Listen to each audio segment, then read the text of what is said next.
নমস্কার, শুভ সকাল। আমি হুমায়ুন কবির, যে ইউপির চেয়ারম্যান।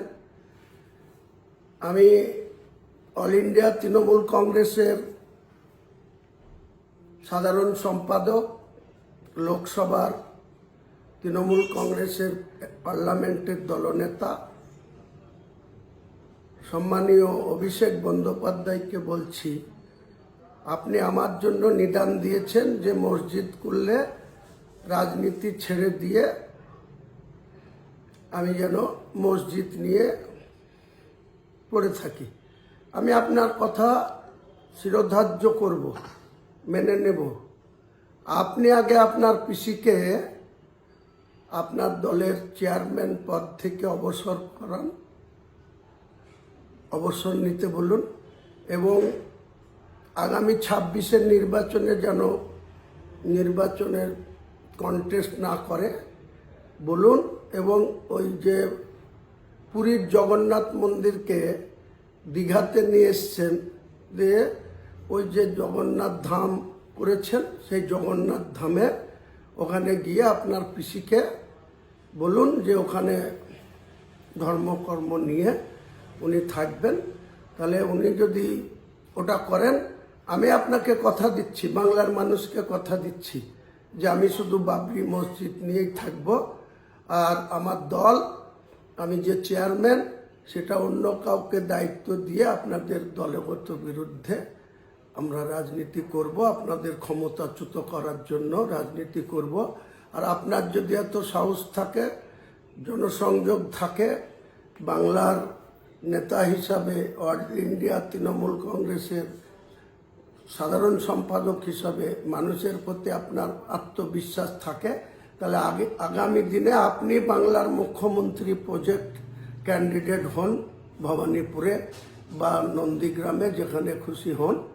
বাংলার মানুষ আপনাকে নিশ্চয় যদি সমর্থন দেয় বা মেজরিটি দেয়, তাহলে আপনি বাংলার মুখ্যমন্ত্রী হবেন।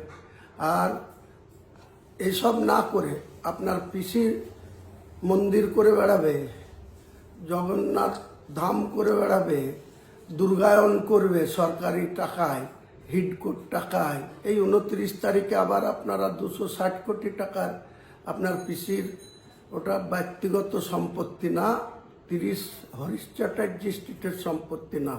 মুখ্যমন্ত্রীর শপথ নিয়ে আপনি শুধু মন্দির করবেন, কার্নিভাল করবেন, দুর্গা পুজোর অনুদান দিবেন, শিলিগুড়িতে কোটি কোটি টাকার জায়গা, সেখানে মন্দির করার জন্য দিবেন। আর আমাকে আপনি পরামর্শ দিচ্ছেন, নিদান দিচ্ছেন। আপনি আগে আমার এই বক্তব্যটা কার্যকরী করুন, আপনার পিসিকে রাজনীতি থেকে অবসর নেওয়া করান, আগামী 26-এর বিধানসভা নির্বাচনে কন্টেস্ট থেকে বিরত রাখেন এবং জগন্নাথ ধামে পাঠিয়ে দেন, দীঘায়। তাহলে আমি কথা দিচ্ছি বাংলার মানুষের কাছে, আমি আগামী দিনে কোনো সিটে লড়াই করব না। আমার যে জেইউপি পার্টি, সেই পার্টি অন্য কাউকে চেয়ারম্যানের দায়িত্ব তুলে দিয়ে আমিও শুধু মসজিদ নিয়ে আর ওই সৌদি আরবে যাব, পবিত্র হজে গিয়ে হজ করে এসে আমি ইসলাম ধর্মাবলম্বী মানুষের হয়ে কাজ করব। পৃথিবীতে যে কটা দিন মহান আল্লাহ তাআলা আমাকে বাঁচিয়ে রাখেন বা হায়াতে রাখেন। তাই আপনাকে আমি এই পরামর্শটা দিলাম।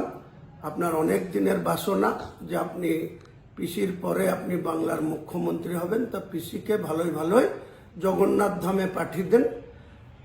যেদিন আপনি ঘোষণা করবেন, আপনার পিসি যেদিন অল ইন্ডিয়া তৃণমূল কংগ্রেসের চেয়ারম্যান পদ ছেড়ে দিয়ে আর বাংলার মুখ্যমন্ত্রীতে বসবো না, কাজেই আমি আর ভোটে লড়বো না, এই ঘোষণা করবেন।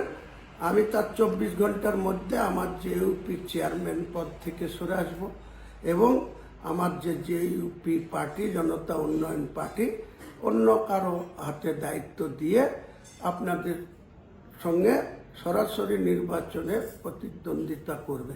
আর আপনি বাংলার মানুষের কাছে কত গ্রহণযোগ্য, সেটা শুধু ভিসি করে বড় বড় কথা বলে কোনো দরকার নাই। আপনার পিসির বেলায় আপনি এক ধরনের, আর আমার বেলায় আপনি নিদান দিচ্ছেন, এটা বাংলার মানুষ আপনাকে নিরপেক্ষ দৃষ্টিভঙ্গি নিয়ে এই কথা আপনি বলছেন না, সম্প্রীতি রাখার কথা বলছেন না। আপনাদের মধ্যে কত সংকীর্ণতা আছে সেটা আমি খুব ভালো করে জানি। আগামী দিনে আপনারা ঠিক জবাব পেয়ে যাবেন। নমস্কার।